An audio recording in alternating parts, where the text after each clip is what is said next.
Boys, we now go on to, we have finished practice set 5.1, 5.2, 5.3, 5.4. The practice sets are over in probability lesson. Now problem set 5, I will be only doing a few sums which I feel are important. Okay, remaining sums are all easy ones that you can always do it on your own.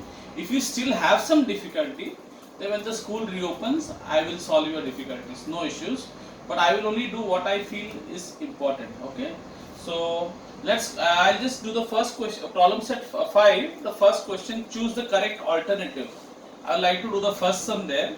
Which number, that the question is choose the correct alternative answer for each of the following questions. Like an MCQ question. Okay, so first one, which number cannot represent a probability? Which number cannot represent a probability? Now for this, to know this, how to find the answer, you need to know some background knowledge. So you'll have to go to page number 125.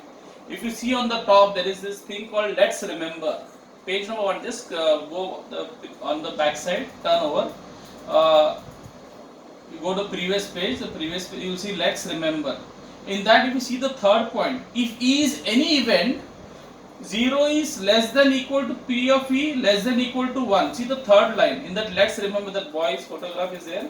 In that, if you see the second point, no, that if E, the third line, if E is any event, then P of E lies between 0 and 1. It is also equal to 0 and also equal to 1. So I have written it here. Okay. That means probability should always be between 0 and 1, including 0 and 1. Between 0 and 1, including 0 and 1. So anything which is less than 0 or more than 1 cannot be probability. Okay, that is the main idea. Okay, it should be between 0 and 1. Okay.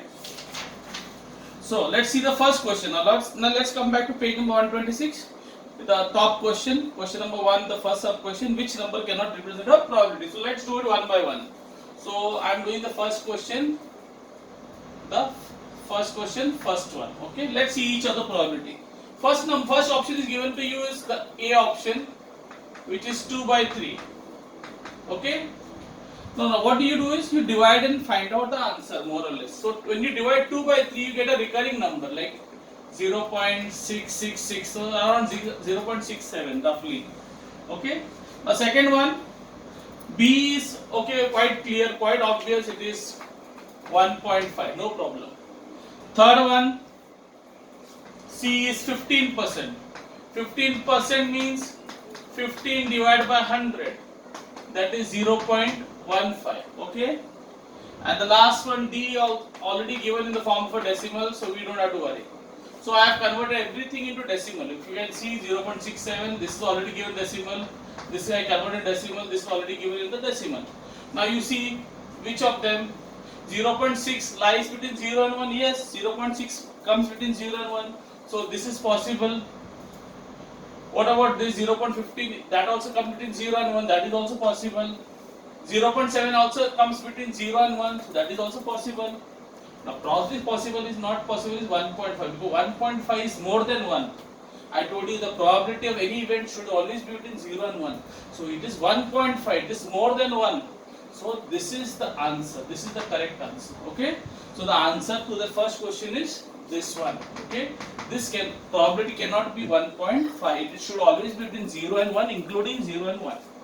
Okay. So the answer is B. So I will just rub it off. The answer is B. So for the first question, the answer is B. Okay. B. Ready? Now, see the fifth question first. Okay, fifth. It's an easy one, but I'll just solve it for you.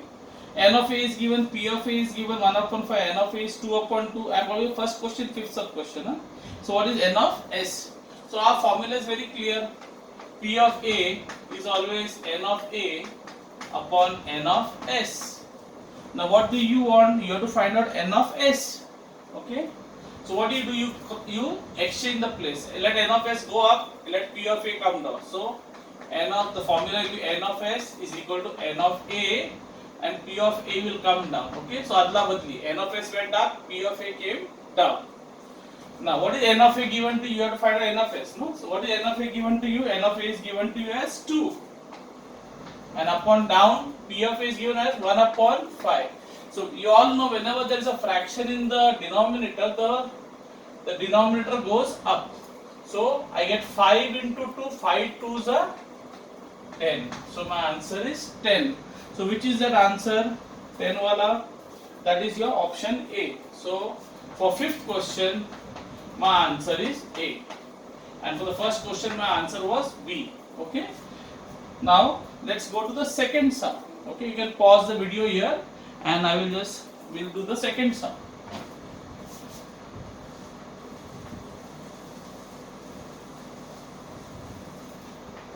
Now this is also very interesting sum, boys. So there are this thing, basketball players John, Wasim, Akash are practicing the ball drop in the basket. The probabilities of success for John, Wasim and Akash are 4 upon 5, 0.83 and 58% respectively. Who has the greatest probability of success? So who has got a higher chance of winning, or who has got a higher chance of being successful or being a winner? So the probabilities are given. So again we'll have to find. So what we'll do? We'll try to convert them into a percentage, because so let's see what is given to us. So let's write the probability for each of them. So respectively, means John ka probability is given to you as how much? 4 upon 5. Okay. Who's the other guy? Wasim. Wasim ka probability is given to you as 0.83. Okay. And finally, you have got Akash. Akash is given as probability is given as 58%. 58%. So who's got a probability, higher probability of winning? Okay. So what we'll do is we'll convert everything into a percentage. So how do we convert a 4 upon 5 into percentage, boys? So what do you do? 4 upon 5 you have got. So to make this, convert the denominator to 100. So you have to multiply by 20. So if you multiply down by 20, you have to multiply up also by 20. So I get 4 to the 20. So 420 the 80, and 80 upon 100. 520 the 100. What is 80 upon 100? 80 upon 100 is 80%. Okay. Same way here. 0.83. How do I convert into percentage? I have to make the denominator. The denominator is 1. I have to make it what? 100. So what do? I push. I got 0.83. When I push two places, 1, 2. So what goes down? 100. So I get 83 upon 100. So what is 0.83? 83 upon 100. That is how much percentage? 83%. Any number upon 100 is the percentage. No, 5 upon 100 is 5%. 13 upon 100 is 13%. So 83 upon 0.83 is nothing but 83 upon 100. When you push 1 and 2 0, when you push two places, 2 zeros go down. So I get 83%. Now we can easily compare who's got a greater probability of winning or success. It will be Wasim, because who's the highest probability? Wasim. So the answer will be, you will say Wasim has what you call the greatest probability of success.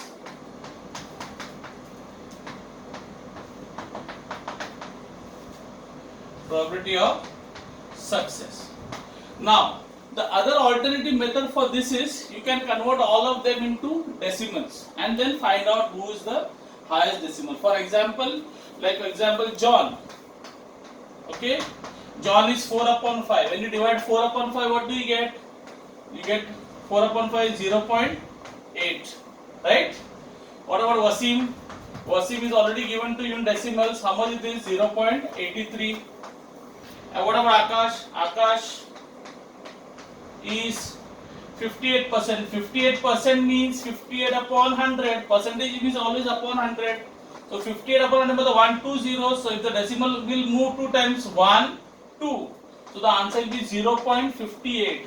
So when you divide 58 upon 100, I'll get 0.58. So who's the highest score? Obviously Wasim.